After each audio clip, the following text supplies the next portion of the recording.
everyone, and welcome to another episode of Inappropriately Funny, the podcast where we talk about everything, nothing, and pretty much everything in between. You know what I mean? So, pretty excited today. We got a guest. First things first. Let's obviously no, we did not talk to each other prior to this and match the shirts, but we'll get into that. But yeah, we got a little special guest, man. Keb Pound. If you don't know him, you certainly will after this show. You probably do because he's got a pretty big following and everything like that. So we are happy to have him on, man. And we're just gonna shoot the shit for a little while. So Keb, welcome to Inappropriately Funny, dude. Hey, thank you very much for having me. Awesome, man. Awesome, man. So for those of you who don't know Keb is going to give you a little background. Keb, give me a quick background on who you are, what you do. You know what I mean? Give me the 411 on you, bro. Well, first off, I'm not the man of my house. She's around here somewhere. But listen, Keb. Yeah, we got you. Maya's staring at me, so she's on the other side of the mic. I hear you, pal. We got you, man. So, you meant professionally. Probably most well known for my podcast, The Stupid History Minute. I am a stand-up comedian. I do not consider myself a podcaster. I consider myself a comedian that has a podcast. Oh, that's good. Oh, that's good. I am an author. I've written one book that came out 2 years ago called The Stupid History Book. Go figure where that came from. Oh, shit, I like it. Keeping the theme. I like it. And I've got a new one coming out on November 1st called The Earth is Not Flat, End of Story, which kind of chronicles the dumbest debate in the history of debates, and also my history with the flat Earth community, which is not been good. I'll put it that way. Wait, there is still a flat Earth community out there, dude. They're crazy too, man. Okay, I got to tell you this real quick. No, dude. In May of 2021. Okay. I don't know if you guys can see over my shoulder. There's a picture that says unfiltered. Yeah. I was on a podcast called Unfiltered. Right. And it was kind of like this, where we just kind of shot it. Yeah. Anyhow. So one day somebody asked me, hey, if you could interview like 3 or 4 people, who would they be? And so I was like, okay, well, I would love to interview a Scientologist. I would love to interview a Catholic priest and just hammer him for however. And let it rip. No pun intended, but go ahead. Yeah. And then I'd love to interview a flat earther. And they're like, that's interesting because we just got an email from a guy that is like the king of the flat earthers. Right. And so I'm like, dude, book him. You know? Yes. And anyhow, he came on, and this is May of 2021. So it was a second ago. He came on, and he was very professional. He was very nice. He was had a PowerPoint presentation, but excuse the term, he would not shut the fuck up. So we just could not get a word in. And what you're going to find about me is I like to talk. You know, I want you to hear what I have to say before you get to talk again. Yeah. And anyhow. So after about an hour and a half of him doing his thing, we were like texting each other, and we're like, dude, we got to bounce this guy. So we bounce him, and for the next hour, we just crushed him. We totally made fun of him. Well, like idiots, that was it was on YouTube, not the video, but the audio. Right. To this day, I've gotten like 6 today. To this day, I'm getting comments from flat earthers. You know, how that we're the idiots. I never knew that there was a flat earther like group and let alone like people that, you know, listen, we talked about it before about some conspiracy theories and things you can argue away and go, all right, well, what about this? Man, that makes a good point. But I'm pretty sure we could disprove the fact that the earth is not flat. Yes. Oh yeah, very, very, very easily. I mean, it's not just hey, that's stupid. It's the fact that no evidence is good enough. I mean, there are 240,000 teachers, in the United States that are actually in a classroom. Over 2 million people who work for the school system. All the people who work for NASA, all the people who work for the federal government, all the people that work for the space agencies around the world. Not one of them has blown the whistle. Not one of them. Yeah, like move the mic away. Yeah. Hey, this guy's on to something. Yeah. Got us. Yeah, I mean, like, yeah. Yeah, I mean, and Galileo. If you go back to Newton, if you go back to Aristophanes, all these people who claimed it way back then, but now we have this medium called the internet, and it just makes people fucking crazy. Yeah, and it gives the people who don't deserve to have a voice, or shouldn't have a voice, have a voice. And it's not just them. I did a month of conspiracy theories for the Stupid History Minute in July, and the flat earthers left me alone on that one because I just basically was like, I can't talk about you guys anymore. But I did one on, and this is a history podcast, and I did one on the history of the conspiracy theory that the government controls the weather. I'm not advocating one way or the other on whether or not the government controls the weather. I'm telling you the history of the conspiracy theory, and for the most part. So this guy hits me on Twitter and he's like arguing with me, and like an idiot, I was probably drinking and I argued back. Oh, you took debate. Yeah. Oh yeah. Official. And sometimes even if I agree with you, I'll disagree with you. Just see where it goes. And because it may be material for me, because I mean, Twitter is, it is a first class ticket to fucktown, but it's gold when it comes to people like me. Anyhow. Yeah. So this guy's arguing with me, and finally, you realize that the name of the podcast has the word stupid in it. Yeah. Right. And he's like, yeah. And I'm like, I'm just giving you the history of the damn thing. I'm not advocating, because he was like, what more proof do you need? These are the types of people that don't need a phone. No, dude, that's great. So it's funny. I was skimming through. I was telling you anyway when we were going back and forth with the messages and shit, and I say to Keb, you just fucking. I'm like, this is great. Like you could burn, even just going to Wawa for us, which 5-minute ride. Yep. I'm fucking banging out a couple episodes. I'm like, this is fucking great. Yeah. Yeah, no, absolutely. It's kind of the idea of less is more. It's kind of the idea. The way it kind of started was I went to school and studied history, right? And I went to the University of Florida. Nice. Okay. And absolutely, we pulled one out yesterday. But we were actually, there's no Gator fan that really cared if we won that game or not, because we want Billy Napier fired. But I think you're going to get your wish after this year, no matter how they. I think it might be today. My sources tell me the coaching staff was summoned to the stadium today at 1:00, and that never happens on a Sunday. Not college football. Inside sources, I like it. Yeah, no, they got way too much talent to not be in the top 10. My daughter is she's a freshman at Penn State. Yeah. And thank God that train wreck just ended. Yowzers. Yeah. I never got the whole Franklin thing anyway. I thought he was one of the most overrated coaches in football. Oh, dude. He was really good. He was really, really good at Vanderbilt. He should have stayed there. Yeah. Yep. Yeah. And he got a ton of money and won absolutely nothing. And Penn State is overranked every single year. They're overranked every single year, man. The biggest problem I see with Penn State is that they have problems, and you guys know this, they have problems winning the big game. Yep. Oh, yeah. With Ohio State, with, whoever. They just had problems winning the big game. What I thought was, they played Oregon tough. The game went into overtime, no? Yeah. Yeah, and then they lose 2 games. Granted, there were 2 really bad losses, and then they fire Franklin. They must have been thinking of firing Franklin before all that.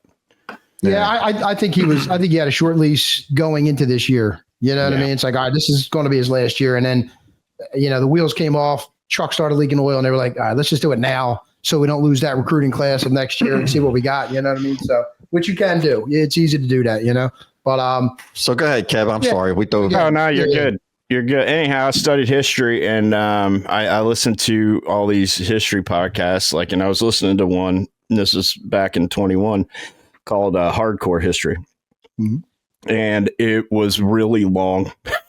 And they always announce who they are. They're kind of like the old Walter Cronkite, I'm Walter Cronkite, and they 2 or 3 times you forgot or you couldn't read on the screen who you're listening to.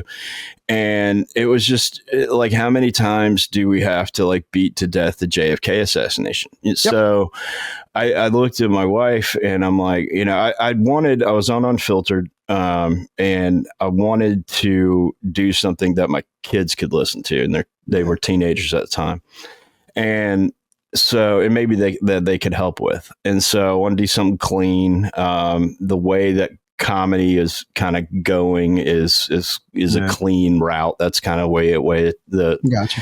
It's going. So you just get more gigs if you're clean. Anyhow, so I looked at my wife. I said, I think I want to do a history podcast. And I said, but it's going to be like a minute long. And she's like, that's stupid. And I said, that's what we're going to call it. And I said, you're right. That is stupid. And it was boring. And I said, the material's going to be stupid too. And she's like, what are you talking about? And I'm like, we're going to do. And I looked over at my kitchen table and there's she had just bought a Ninja blender box. Nice. And I was like, I'm going to do the history of a blender. That's going to be episode number 1. And then she's like, what are you going to do after that? And I'm like, I start walking around the house with a legal pad, balloons, and I said, we're going to do everyday items. And then when we run out of those, we're going to do everyday topics, things that are every day. Yeah. And then she came in and so we started it. I did 30. And then after the 30 were done, I wasn't going to do any more. Got it out of my system. And then I started getting messages going, hey, where's my damn stupid history minute? Yeah. And I'm like, okay, awesome. So I did 50 more, and then I wasn't going to do any more. And then, and then people like 20 or 30 people on Twitter are just like, hey, dude, where'd this go? I didn't have any branding. I didn't even have a stupid history minute Twitter handle. I was running it off my personal one. That's how it's born, dude. Yeah. But then an app called Good Pods showed up. Okay. And people figured out that they could listen to a minute-long podcast. There's no reason not to listen to it, And when Good Pods came on, it gave the Stupid History Minute some exposure. If only to other podcasters, but sure. They listen too. And then it really, you started seeing my downloads go from, not a lot to a considerable amount to, damn, I got 1,000 in one day, it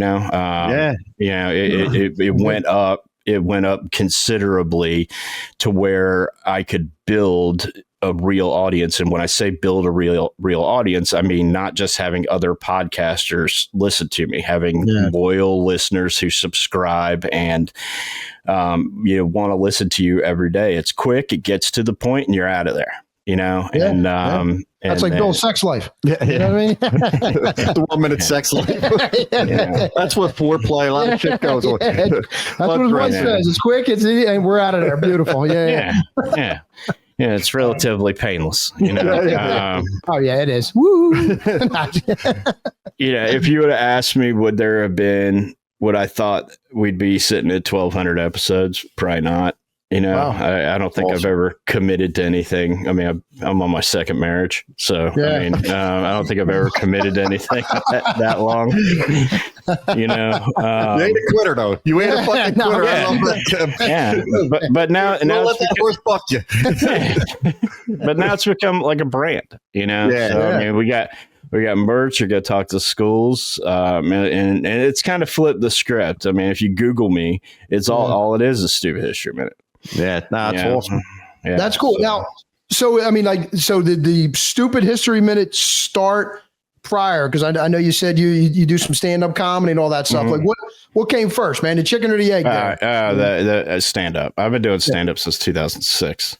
Get out, dude. So yeah, so that I mean, at a level, granted, I have kids that one's a senior in high school and one is a junior in college.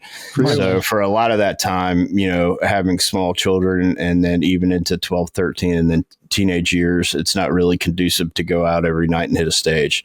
You know, so it kind of went on the back burner. The way that started was I was friends with some people who did stand up, and I've always been like a writer, and so I was writing jokes for a couple of them and meeting in like joke writing sessions and all this. And then my biggest gripe was, guys, you're telling my jokes wrong.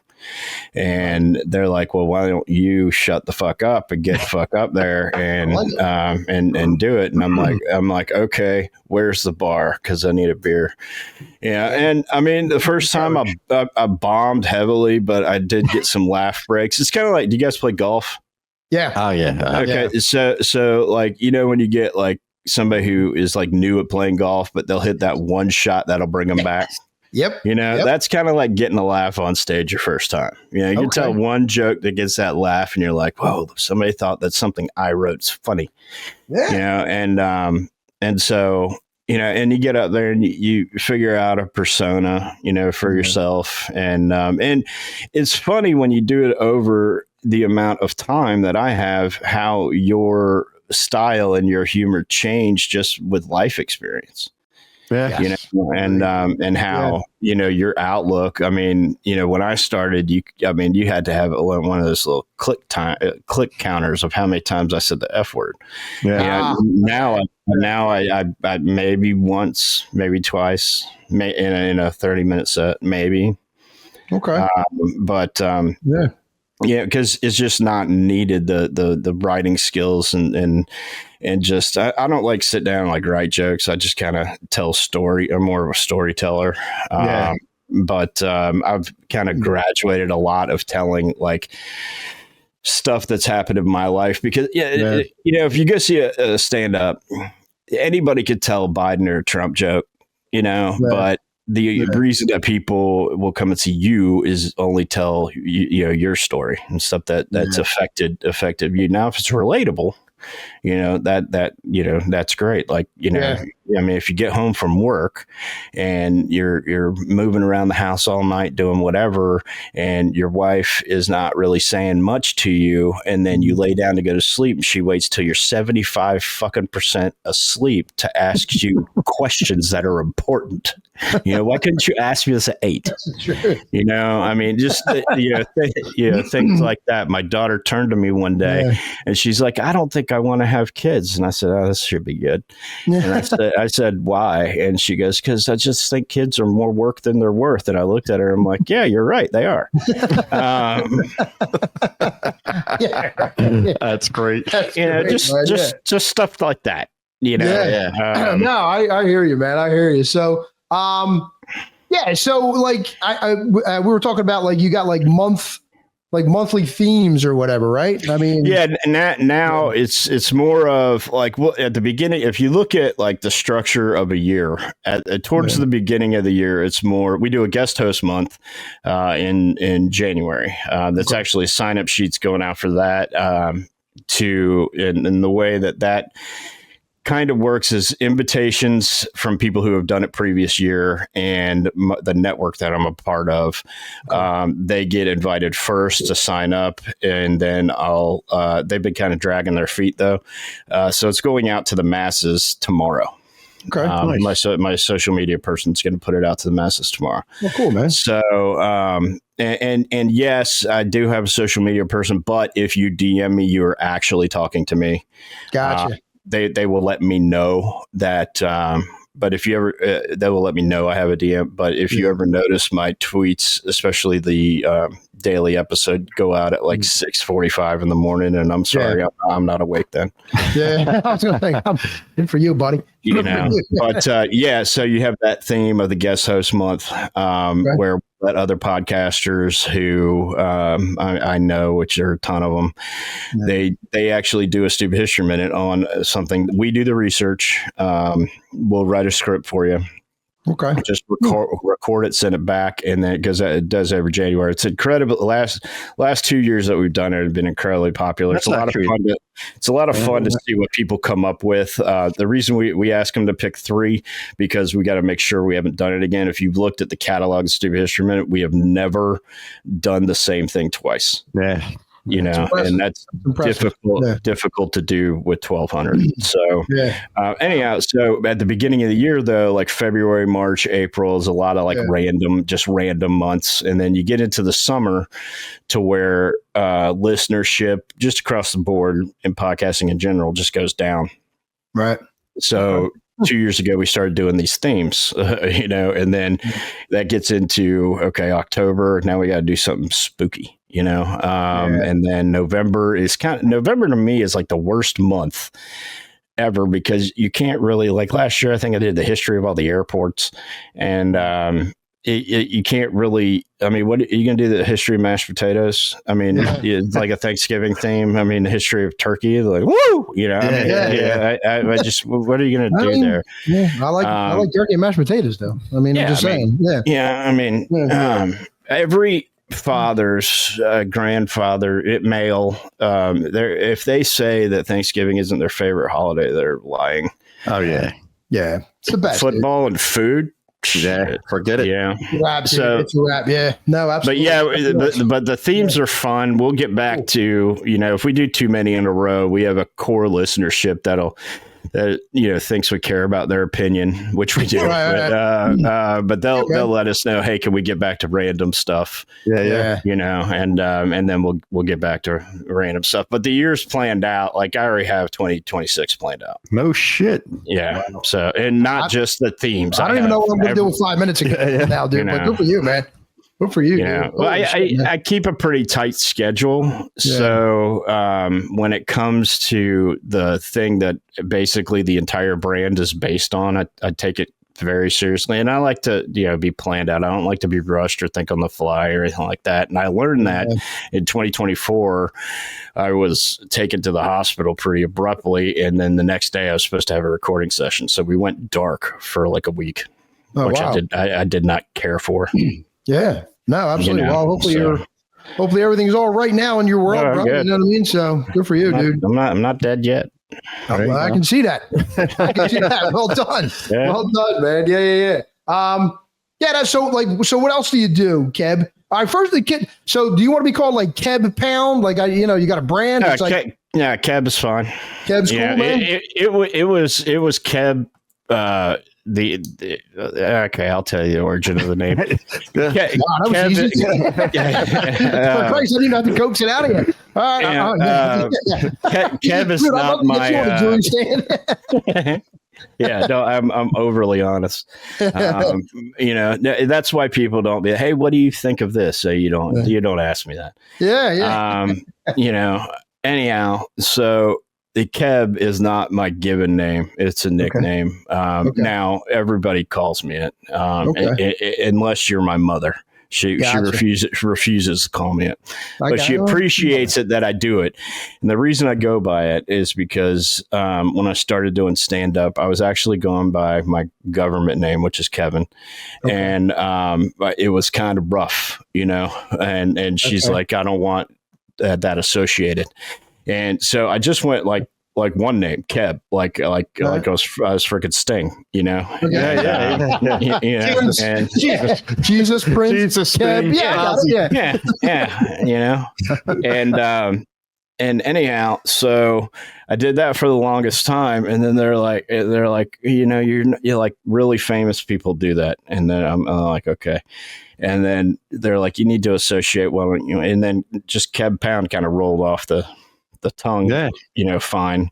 And so when I wanted people to actually associate that with Kevin Pound, and kind of put 2 and 2 together as I got older and more things, came out because, I don't want to say the Stupid History Minute kind of legitimized me, but I'm not Dave Chappelle, Right. I don't have that type of, I have a featured act following, not a headliner following. So, so it kind of legitimate, and people could put, two and two together. Now, if you Google Keb Pound, you will get absolutely zero about the Stupid History Minute. It's weird how Google can't see the stretch that we made there. Yeah, but every now and again, somebody like I do have a professional life. I own an interest in a home improvement company, and they call it, I go by Kevin there. Okay. But in the entertainment genre, which is where I spend most of my time, I exclusively go by Keb. So, and that's pretty cool, man. So the entertainment realm you're talking about. So obviously you got your Stupid History Minute. You do some stand up. Like, what else do you do? Like, what other kind of planets are we in that world there, bro? You know what I mean? Like, what else you do? So I spent 6 years here locally on Sports Talk Radio. Yeah, okay. So I'm heavily, I still have all my contacts. Nice. I'm heavily chalked into that. I'm sure if I asked, they could get me a media pass and things of that nature. Wow. So I was a personality on there, but shows get canceled, and I just decided to not, get in on somebody else's show. That's not cool in that realm, but it was fun to do. Oh, cool. So that, I do talk, I do speak to, groups usually about, history not being boring, things of that nature. My wife is an elementary school teacher, so I kind of got the in there. Cool. Nice. And how, I have a presentation on how history's not boring. It was just taught by boring people. It's been ridiculous for centuries. And you just got to kind of, find the funny in that. I was just asked to apply. I don't know why they asked me to apply, but I was just asked to apply to speak at a podcast conference in Orlando. Okay. And about short form podcasts. That's cool. And how that would go. Cause I don't know. I mean, I know there's some ones out there like 5-6 minutes, but I don't know anyone that's shorter than me. I don't think there is. Yeah. You gotta shoehorn a lot of info into 1 minute or whatever, So yeah. And part of the joke is that they're never ever exactly a minute. They're a minute 17, a minute, Yeah, but the content, part that I'm talking is less than a minute. Yeah. That is pretty cool, man. Yeah. I'm telling you, I loved it. It took me back to my childhood with a couple of them. But then, of course, this month with the serial killers and shit like that, you know what I mean? It ties into the Halloween, and then just everything. I'm like, oh, shit. Like, you know what I mean? And I love history, but I can't read a fucking book to save my life. I can't make it through page one. Yeah. I can't make it through page one. So you're perfect. Where were you my whole fucking life? You could have been his teacher. That's kind of the point. Is hey, you can listen to today's thing, backing out of the driveway. I wanted to give people no reason not to listen, because if what if you had somebody had like a 3-hour podcast? I mean, no one's going to finish that. Yeah. I drive more than most people. I drive about 1,000 miles a week, and and so I'm in the car a lot, and I don't listen to it. I'll get bored like halfway through it. You gotta catch them. And I was watching you guys episode 11, I think. Yeah. Okay. And just with the stuff on the table, you guys had me immediately. I'm like, what's that donut? I like that. That's great. That's funny, man. Well, we actually got, so we usually try to segment. So Bill's wife, Sue, she's great with trying to coordinate the beers with the guest or the theme. Yeah. So obviously History Minute. I mean, Yards, Washington Porter. We did that. Nice. And we did United Brewing Company, A Matter of Time, which is kind of a cool can. And I'm going to taste it right now. Like you said, I don't know how good it is. We're in. Mm-hmm. Oh, let's all drink. Yeah. Actually, that's pretty good. That's really good. Mm-hmm. Now, in honor of you, I mean, correct me if I'm wrong, right? You come from you hail from the Sunshine State of Florida, yes? Yes, That's correct. That's Okay. correct. All right. And then now, are you in that area? You still in that area now, or? I am a resident of Duval County. Yes. Okay. All right. Cool, man. Yeah. So I'm not going to scream Duval. Don't worry. Yeah. I'm not going to do that. But I am a resident of Jacksonville, Florida. Yeah. Okay. Beautiful. All right. That's awesome. Yeah. So so this is Cigar City Brewing. I guess they're out like down by Tampa or whatever. So they are in Tampa. Yes. yeah, it's a double IPA, Florida man, and it's 9.0, dude. Let's give us a shot. Oh boy. Yeah. Mm-hmm. It's got a little bite to it. Yeah, it does. Have you ever tried it? I have. It does have a little bite to it. Yeah, it has a little bite. But IPAs are my favorite. You know, Okay. I drink them almost exclusively, you know, because I like to taste my beer. Everybody's like, why don't you drink the Coors Light? Shut up. Dude, Listen, You know, and right up my alley, dude. you're preaching for Doug here. Every episode when we talk about that, Doug loves ingredients, flavor. He loves. Yes. He was just in Florida. Where down in the Keys. Yeah, we got out of Keys. So I have two. which key? It was Isla Morada right there. I have two sons that live down there. One lives in Key West, and the other one lives in West Palm Beach. So we head down there as much as we can and visit. But yeah, there's a little place, Isla Morada Brewing Company, right there on the, what do you call it, man? They kick out some good beers. But I like, you know, like when, you know, I'm going to throw a bunch of ingredients at you, Keb, and say, hey, man, make me a good beer. I don't care. It might have some fruit, might have some of this, but that's what I like. I like something different, like you said, like Coors. I don't know how people drink that shit. You know what I mean? Yeah, Coors, the only time I will is if you're in, say, a tailgating event. Yeah. And A, I didn't pay for it, and B, it's like you're drinking, you know, like all day. You know, well, and you're in, and then I don't even pick Coors Light or Bud Light for that matter. I pick PBR. Okay. You know, and, old school, Kev. I like it, man. Yeah. Or give me the champagne. Give me the Miller High Life. Champagne and beer. Yep. You know, I'll pick something like that. If I could find Milwaukee's Best down here again, that'd be it with the pull-off tops. I know you guys remember the pull-off. Oh yeah, top. the peel tabs, man. my Lord. Yeah. And I mean, we're going back. I was born in the mid '70s, so. You know, Okay. I have the 5 in front of, you know, in the number of my. Yeah, listen, well, you're with the right guys. Yeah. I'm 56 here, bro. He's I'm 50, so, yeah. I actually just turned 50, which you guys know means that I have a new relationship with sneezing. You know? I didn't know. My favorite childhood memory is my back not hurting. You know, but when it comes to like local brews or whatever, Jacksonville is a good one. My favorite is there's a good one in Atlanta called Terrapin. Okay. Yeah. There's a really good one there. I'm a big Braves fan. I know you guys don't like the Braves, but but I go to Atlanta quite a bit between, you know, stuff like this and stuff like, you know, stand up, and then I have family there, but they have a brew. What I'm drinking is Sweetwater. It's actually brewed in Atlanta. It started as a local brew and then it went national, and we could get it down here, which is awesome because we can't get Terrapin down here.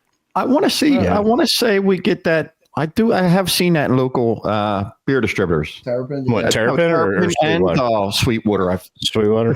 Yeah, the 420 can, right? Yeah, they're in my opinion, they make like 10 other beers. In my opinion, it's the only one worth drinking. You know, funny story though.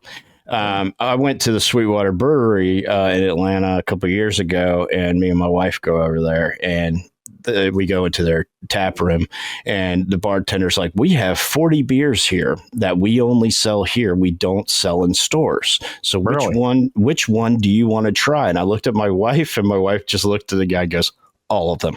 Yeah. Run them down. I like it. Let's start with the first one. Yeah.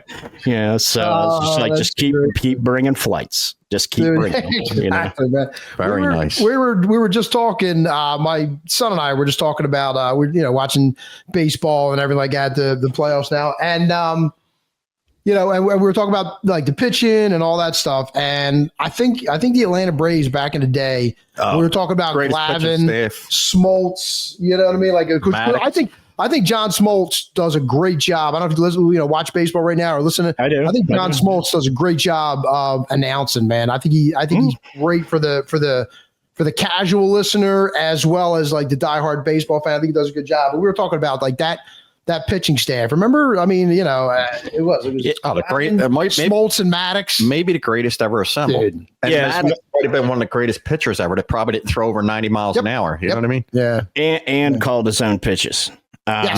Yes. Called his own pitches. I don't know if you guys seen the doc on him that that MLB Network did. Came out last year. It was good. Maddox, Glavine, Smoltz, Steve Avery. A lot of people forget about him, and then he is the forgotten one. You ain't kidding. Enter in after him. I mean, people like Tim Hudson. People like, there are. I'm sure every baseball fan, if you followed a team as long as I followed the Braves, there are things in its history that you remember as good things, and then you can really almost remember the bad things more. And when it comes to the pitching staff, what I remember about that pitching staff is John Smoltz taking a 0-0 tie into the 10th inning in Game 7 of the World Series against Jack Morris.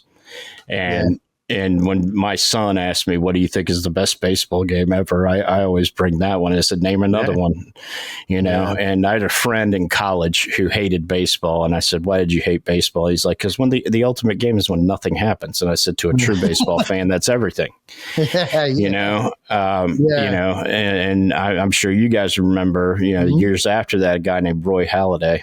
Oh yeah, who pitched a no-hitter in the playoffs? God rest his soul. Yeah, but, one of my favorite players ever, which may not, of course, the rival. Like Atlanta and the Mets are like my, as being a diehard Phillies fan, I like and I don't really hate Atlanta. More probably that jealousy. Like they just put out every year. They're consistent. Every year they're fighting for a playoff spot. Every year, the Phillies have really just been the last. Like my kids didn't know what we went through as Philly fans. You know what I mean? Like we've sucked for years, man. And you guys were always consistently good, man. And one of my favorite players ever, Dale Murphy. And I remember that is my favorite player ever. And he came to the Phillies at the very end of his career. I'm like, holy shit, I had a Dale Murphy glove. I'm like, we got fucking Dale Murphy. And I was like, this ain't the Dale Murphy I remember, man. And it's a shame, but one of the greatest baseball players, I do love the history. Like I love baseball. I'm hockey, baseball. And for me, that just the history of like, I'm more probably like 80s, 90s, everything with all four, the four major sports. I liked everything before free agency, before the expansion teams, when you knew everybody on every team. I just think it's too much now with some of it. Don't get me wrong. I still love fucking sports. Like that's my, you know what I mean? Sure. And I like even doing homework on you, like looking up, and I'm like, oh shit, he was involved with this, that, and then I'm like, oh, the Braves and Jacksonville. I'm like, God, this is awesome. You know what I mean? Like, it's hard not to be. Moneyball got it right. It's hard not to be romantic about baseball. And I don't consider myself. I follow the Braves, and yes, I'm a Braves fan until I freaking die. But I'm a baseball fan, so if I see things like a certain individual who pitches 6 shutout innings with 10 strikeouts and hits 3 home runs, I watch that game. That's historic. Yep. No one in my lifetime. It's like we are so fortunate to live in the era that Tiger Woods played golf. It's kind of like that. Michael Jordan played basketball. I can listen to I can hear my grandfather here. My grandfather was lived in Boston. He actually got to see Babe Ruth play, and it was like, I mean, he's passed on now, but it was like, that was his thing. was I got to see Babe Ruth play. Well, I've seen, we have the Players Championship here in Jacksonville. I've seen Tiger play a number of times. Yeah. I lived in Atlanta for 4 years, and back when Michael Jordan was playing. We got to see him play against Dominique Wilkins with the Hawks. Yeah, man, Dominique. And then when it comes to baseball, here's the coolest baseball story I can tell you. I was in Atlanta working, and once upon a time, I was a restaurant manager. Okay. And one night in downtown Atlanta, Georgia, and one night the Braves, who were on the TV, were playing the St. Louis Cardinals. And I'm back in the kitchen. I don't know if you guys ever worked in a restaurant, but I was doing what they call prep sheet for the next day. I've eaten in a lot of them. Yeah. And I was doing what they call prep sheet for the next day. And the bartender comes back and he's like, "Hey, man, you see that food over there?" And like, "Yeah, can you run that to bar 1, which is the first table in the bar?" Yeah. And I said, "What are you doing? It's like 11 o'clock at night, you run it, And he's like, "No, you really want to run this food out?" And he looks at me and I'm like, out for you. And I'm like, okay. And so I grab it and I run it out there, and Tony La Russa is hanging out with Mark McGuire. Oh my God, dude. Really? No shit. Yeah. Wow. Man, it was really cool. It was really That's awesome, man. And this is before phones. This was before everybody had a phone. You could get a picture. No selfie or anything like that. Yeah. Tony La Russa sitting there with that big ass World Series ring on. Oh man. And it was really cool. And I mean, this is a restaurant that was probably driving distance 5 miles from Turner Field, which is where they played back then. It was probably 5 minutes from Phillips Arena, which is where the Hawks played. So people were walking in and out of there all the time. I mean, Vlade Divas, Payasta. No shit, man. I mean, all kinds of people. Bobby Bowden was in there one night. Vice President Al Gore was in there one night. Wow. And it was a corporate restaurant, and reason people like to go through there is because they knew what they could get. It was a corporate steakhouse. Now, let me ask you, Keb, you're probably, this is how I am. I always, so I work in the movie industry. I'm with the transportation department. I drive trucks with the movies. He's a nude male model now. That's cool. But anyway, with my wife will go, "Oh, you worked with," or my daughter gets so fucking mad because she's like, "You worked with Lynn who?" And I'm like, "Who?" The Hamilton guy. I'm like, I don't know. And she goes, then she'll show me a picture. I'm like, "Oh yeah, I drove his trailer." "Are you fucking kidding me?" But if an athlete comes on set for any reason, like Peter Forsberg came one time, I met, just athletes. I'm like, I'm enamored with, like, that's my. I'm like, I could care less about act. Don't get me wrong. There's certain actors, of course, you're going to go, "Holy fuck, De Niro, this one, that," like that. But to me, athletes are my. My wife, she gets mad. We'll be in the mall, and I'll be like, "Oh shit, that's so and so," and she'll go, "How do you even know that?" Like, and I'm like, I get asked a lot. On the ones that I run into, do I get starstruck a lot? Because I've opened for people like Ron White and people like that. Yeah. Oh, cool. Ron White, he was that worked on a show with just him. Yeah. He was on Tires. Yeah. Dude, I love Shane Gillis. He's the fucking man. Yeah. Philadelphia's own. We got one on you. Dude, you're the only other person that I even knows what that show is. I mean, and I'm like, dude, it's like a working man's office. Yes. Yes. That's what it is. So, Keb, it's funny. Real quick, it's funny you brought it. So that's what brought me into podcast. So my kid starts telling me Two Bears in a Cave or whatever, with Tom Segura. And then he tells me about Matt and Shane. And so, of course, the one episode I catch with Matt and Shane, Shane's not on it. I'm like, and don't get me wrong, their whole crew is hilarious. But we were driving to Florida. We were driving to Disney. And he's like, "I'll put this." I'm like, "Dude, this is going to have me drive off the fucking road. Like, I'm falling asleep here. Put something." Like I didn't get it. Now my wife's like, "You got to listen to this." My wife's like, so then I start putting it on and then working with Shane. And I'm like, holy fuck, these fucking guys, and I watched his stand-ups and this. I like, me and Doug brought this up a long time ago with you being a comedian. We go back to that's one of, and you probably respect this, my favorite fucking actor I ever worked with, George Carlin, man. George fucking Carlin was the best. But so we just with Shane, like I just thought, like it's been to me, it was like you had them stand-ups where, remember how big they were back in the day, the HBO specials or the whatever, and then there was that lull for me, like there's like I never thought, and then now you're like, it's like Shane, there's certain guys that are bringing it back that I'll watch a comedy special, you know what I mean? Or like you, or like I would love to go, like I like going to see local comics too, these guys that are going on a stage, but when you're like, it's just, for me, it's great, you know what I mean? Club comics are the funniest individuals.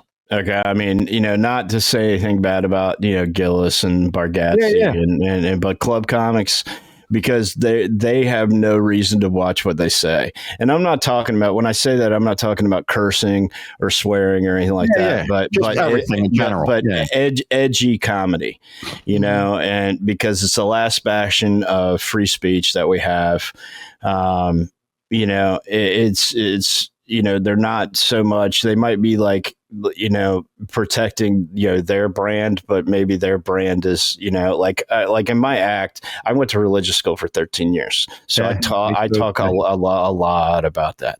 And so, but only I can tell a story. I try to do it in a respectful manner, but as a comic, my job is to make people laugh, is to entertain people, and the best way that I can do that, because mark my words, and this is what I tell any new comic, the first thing I'll tell them: if you don't believe in the joke, don't let it come out of your mouth. Yeah. If you're trying to entertain somebody else and trying to, it's kind of like sales. If you don't believe in a product, you're never going to be able to sell it. Yeah. And so it's the same thing with a joke. If you don't, if worry about entertaining you first.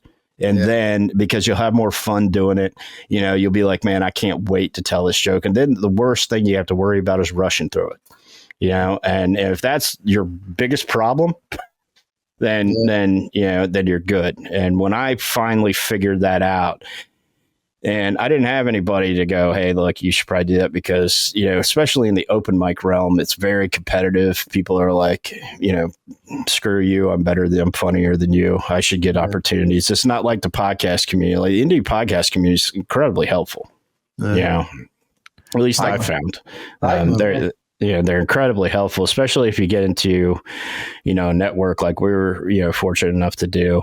And I mean, our network, I'm part of the Unfiltered Studios podcast network. It's pretty, I don't want to say exclusive, but it's small. You know? So it's only like maybe 25 podcasts, and it's there for help if you need it, and then, promotion. But club comics is, in my opinion, where it's at. Not to say anything about the big guys, because somebody want to offer me a $50 million Netflix special deal, I'd probably take it. I think we all would, man. I think we all would, dude. Nah, that's cool. That's fucking awesome. Yeah. So you got, I mean, like, so we were actually just talking about, like, you had mentioned your your wife, and she wants to talk to you, whatever. We were just shooting a breeze about, like, shit that pisses you off. You know what I mean? Like, just shit everyday life. It's like, dude, you know what I mean? Like, like you're stopped at a red light or whatever, and the car in front of you, inevitably, the driver's like, you know what? Now's a great time to check my emails, text messages, and all that stuff. Like, what do you think's going to happen at a red light? Eventually, it's going to turn green, right? And it turns green. I'm like, dude, what are we doing? You know what I mean? Like, little things. What's like little shit that pisses you off, and like you kind of turn into a joke or a bit in your stand-up stuff? So the biggest one, I live on a nature preserve in Jacksonville, which if Florida is like a swamp, right? Yeah. So I live on a nature preserve. So I live on a 2-lane road. It's not in like the country or anything. It's like one block off the St. Johns River, but it's a 2-lane road, and it's a busy road. It runs parallel to arguably the busiest road in Jacksonville, San Jose Boulevard. So a lot of people use it as a cut through. Mm-hmm. And what irritates me is when I'm trying to drive down said road, and then there are 30 or so people on bikes thinking they're training for the Tour de France, on the road, spandex and all, dressed for the occasion, and they're hogging the fucking road. Yeah. And then I'm just thinking to myself, right here, I'm Keb Pound, but if I turn the steering wheel just a little bit, I'm on the fucking cover of the paper tomorrow. And you made it. And, you made it. But just maybe I could just run them off the front guy and just all the other ones just topple over. Oh, they will. They're so close together. Yeah. And you will never meet somebody who has like the darkest thoughts of what should happen to. But this is what separates psychos like me from the functioning psychos. Yeah. People who actually like go through with what they're what they're thinking. But things like that. I'll tell you the worst thing that I do that gets me hit a lot by my wife is that like you would go in traffic and you'll be going through and you'll be up, you'll see like a wreck, and then I'll be like, oh man, I hope she's okay. And she's like, what are you talking about? She is like, the driver had to be a woman,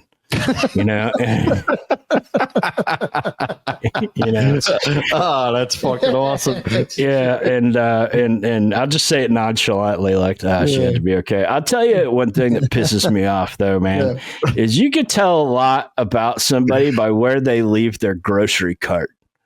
Yeah, dude. I mean, you could tell a lot about somebody. There's people that just leave it in the middle of the damn parking space. Yep. Man, have some courtesy for your fellow man or woman, or they, or whatever we're doing. Whatever. Him, her, she. Whatever pronoun you want to slap on. Depending on which bathroom you use, I don't know.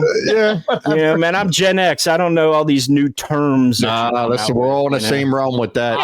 We did a whole episode on what kids are saying, and me and Doug are so fucking far detached from. I don't know.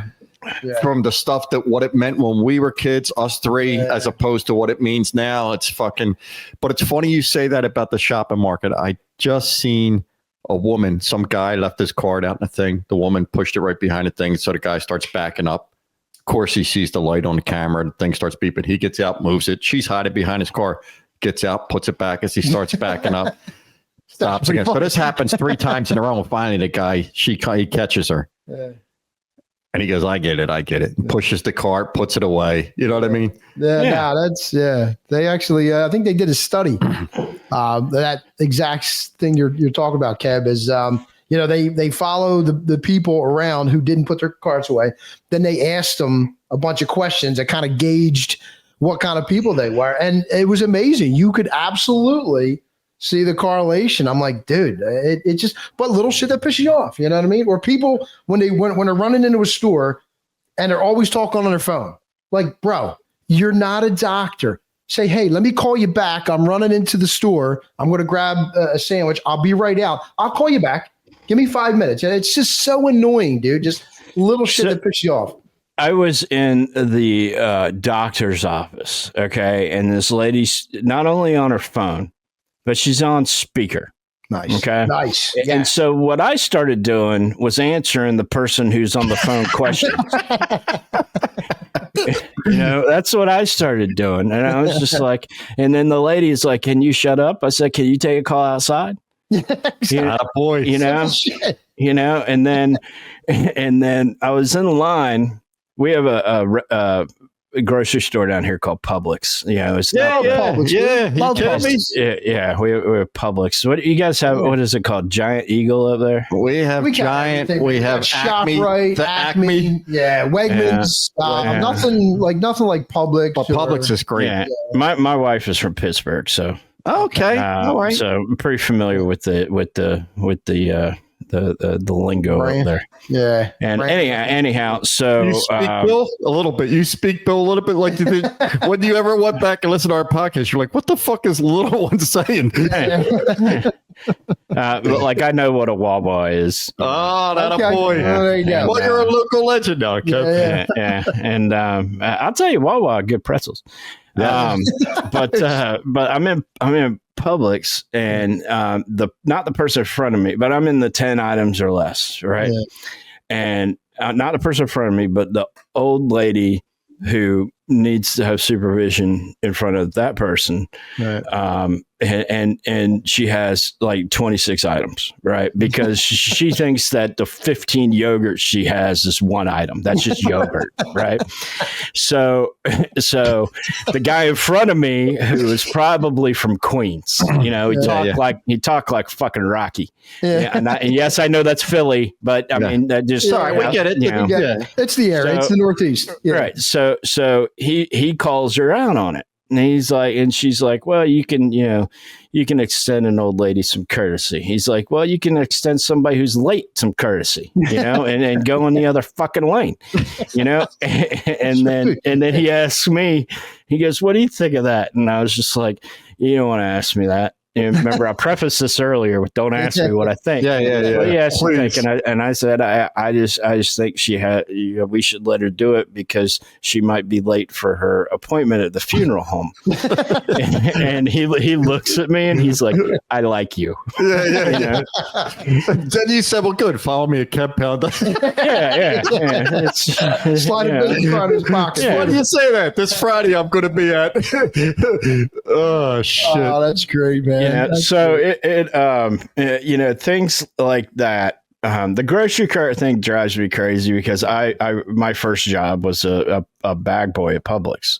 Okay. In 1989, and that was my very first job. So I kind of feel for the people who have to go get them in the 108-degree weather, or the rain, or I mean, this time of year it's fine. It's only 85 outside, but 3 months ago it was 100 and fuck, and they got to go out there and do all that. So I kind of feel for them. So I'll take the extra minute and a half to go put it where it needs to go. Or that's why they put the things in the parking lot. So you don't have to walk all the way back up to the store. They're actually trying to help you out. And you're just too lazy to do that. I mean, and it's usually women, who don't want to break a nail. They just got a pedicure or something like that. It's the same reason that you guys watch football, and I know you watch college football and all this. And the reason that women hate football is because we can be totally content with watching that and nothing else. Yeah. And we're happy, and they don't understand why something so simple makes us so happy that they have to do whatever they can do to ruin it.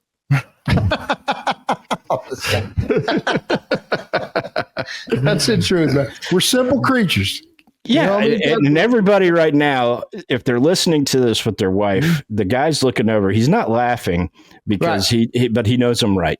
Oh, absolutely. He'll laugh by himself, but he'll look at his wife. And his wife's like, do you think that? He absolutely thinks that. Yeah, you think that's funny? Me? No. I mean, but apparently those three do. You know what I mean? But when he gets in the car to shoot the Publix, he's going to say, "Fucking Kev nailed it." Yeah. But next to her, he goes, "Can you believe these fucking guys? These guys are out of control." Yeah, seriously. Yeah, why are you liking them on Facebook or whatever? I'll pick out paint colors when it's fucking 4th and 2. Yes, and they're going for it. Yeah. Hey, can we figure out the Christmas presents for everybody right now? Yeah. It's the SEC championship. It happens the first Saturday every December. Yep. And she's like, well, there's some game every week that you can't miss. And I'm like, you went to the University of Alabama. Do you know how many years I've had to go through watching all this fucking Alabama shit? Oh, my Lord. Great. SEC down there, man. Yeah, you're an SEC. No, we are house divided. A house divided. I bet, man. You know how many Nick Saban years I've had to go through? Well, where they win the damn thing every year. Yeah. Well, they had a tremendous run, and I'll tell you, they got they're slowly creeping back up again, dude. I mean, they've only got one loss. Yeah, they beat Georgia at Georgia. So they're gonna be back here again, man. Come January, dude. There ain't no doubt about it, man. Yeah. What's funny is if you like, I've watched the Gators since I was born. Yeah, and.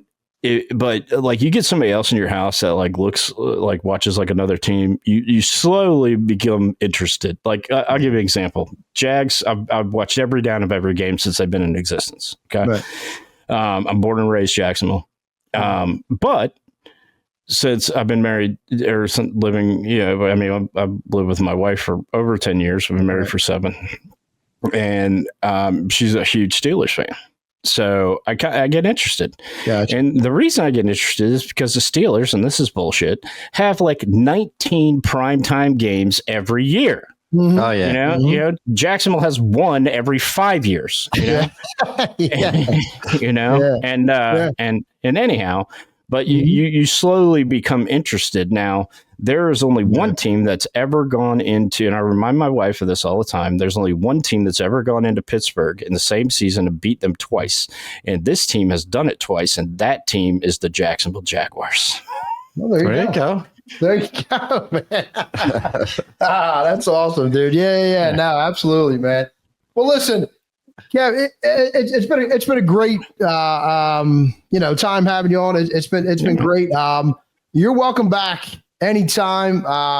It's been awesome. Yeah, I mean, if you ever want us to reciprocate and do anything for you and your promotions or whatever, by all means, reach out. We're definitely going to have you back, man. We'll talk a little football and stuff like that. I mean, if you're want to come back or whatever. Absolutely. But, yeah, that was fun, man. I hope you had a good time, whatever, you know what I mean? So, what do you have coming up, Keb, real quick? Anything you want to promote? Promote what you got, man. What do you want?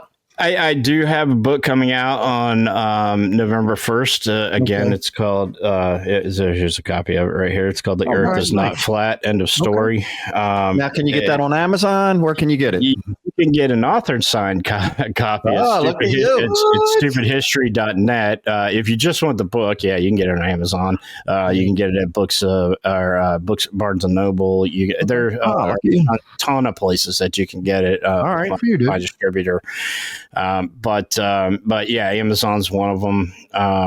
And be released in Kindle as well. If people want me to release it in audiobook, and fuck that. You just basically said, fuck me, Keb. Come on. You can't read, dude. You're going to have to spell it out for us. Is that something like a picture book, like for kids? Like, just, right. You know what I mean? But it's not long. Like, a stupid history book, the one I got right here, is like 250 pages long. This thing is like 60 pages long. Oh, man. You sexy bastard. I'm back, Keb. Yeah, it kind of gets to the point, and it's nothing like a stupid history book. It's more based on my thoughts, but it does give you a good dose of history behind some things that just prove that the flat earthers are fucking idiots. And then it has personal story in there, and then I mean you'll be able to tell. Really quick, this isn't long, but you'll be able to tell it's written by me when in the acknowledgments it says, "And finally to the Braves bullpen, thank you for teaching me patience, resilience, and how to keep laughing even when things look flat out hopeless." Oh boy, so inside, little sneak peek. I like it, man. That's awesome, dude.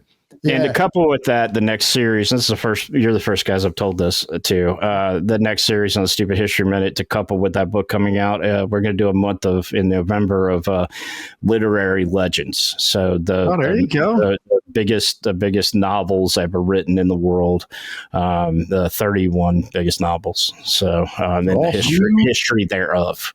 You heard it here first, folks. Yeah. Unbelievable, dude. I'm telling you, man. Look at that. Look at this, dude. Look at that. We got some. I wish I knew you a while ago, because real quick before we end, me and my father used to sit, our fucking thing to do all the time. We'd watch The Simpsons and Jeopardy. And we'd play each other in Jeopardy, and the scores would be 0-0, 1-0. We would look at the topics right away, and I'm like, Neither of us fucking know a fucking thing about this. If I knew you back then, Keb, I could have fucking at least won 2-0, 3-0. Phone a friend or something like that. They called it in, brother. They keep asking me to host like a team trivia night. Oh, that would be fucking awesome. And I want to brand it though, but I mean, this is Trivia Nation. Yeah, they're a nationwide brand, and so, but I'd want to brand it, me, and so we can't. We're currently in negotiations. All right, beautiful. Let's put it that way. So, all right. Well, you got to seriously, you got to keep in touch with us. Yeah, like I said, this has been really a fucking thank you. First of all, thank you for doing it. Yeah. Thank you for so much for having me. This has been fun, man. And the one thing I guess way before us is I really like, and I heard you say it on a podcast or something before, is that you kind of like don't do this for the likes, don't do this for the. I like that you said like something when the first time when you saw someone you didn't know listen to your pod, like along those lines. And that's what I'm like, here we are talking to someone from Atlanta. Earlier, we talked to someone from the United Kingdom. Yeah. Like we've been talking to people from and really back in the day, who gave a fuck what any of us said? You know what I mean? Right. Now you got people tuning in just, hey, let me see what Keb's doing this week. Let me see what Doug and Bill are doing. You know what I mean? It's fucking really cool, man. I try to do one these a month. What you'll find about me is there is nothing, especially for an indie podcast, that I will not do. That's awesome. And the reason is because there are 4 individuals that I could name right off the top of my head that everybody should go listen to that did it for me when I didn't know what I was doing. You know what I'm saying? I knew how to press record on Audacity. That was it. I didn't know about like we use StreamYard for Unfiltered Sports Weekly. And so I'm familiar with all these things now. And then I'm a sales and marketing guy. So I'm heavy into branding and things of that nature. But and sometimes the best thing to do is for me to guest somewhere. And if that brings anything to you guys' brand, which I think is fucking awesome, by the way. Yeah. That is what, and if more people thought that way. I think we would have, and I'm not saying that there aren't a lot of people. There are in the indie podcast community that would drop what they were doing to help people. And that's who I try to surround myself with. Well, hopefully, Keb, we have an opportunity one day to pay it forward to someone. You know what I mean? Yeah, like you did for us. So we really appreciate it, and like I said, we hope you had a good time. We can't wait to get you back on down. You know what I mean? Absolutely. And continue success. I will buy your books, and I will. Well, he doesn't know how to read them, but he is going to buy them. No, well, Sue's going to read them. He's going to use them as a coaster for his beer. But I got kids in Sue. Come on, that's true.